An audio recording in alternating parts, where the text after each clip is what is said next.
Hello guys, welcome to our channel. In this video, I'm going to show you how to remove background from a photo in Capcut. First, you have to open Capcut in your device. Now, here at the second, you will find remove background option. Simply click on it.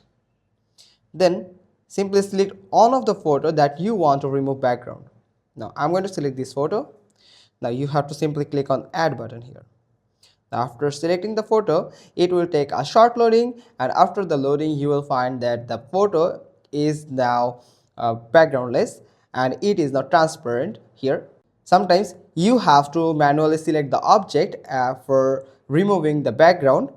You can just click on reset to reset the option, or you can manually select by this. You can brush the object, or you can simply click on auto select to auto select the object that you want to select and remove the background. Now after that, simply click on export, and after a short loading you can find the image is exported and it is now transparent.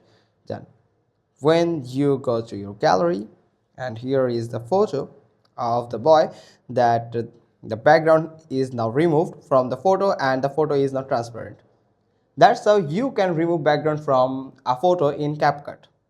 Hope you found this video helpful. If so, then give us a thumbs up. Don't forget to subscribe our channel, click on the bell icon, and we will get back to you soon with another informative video. Thanks for watching. Till next time.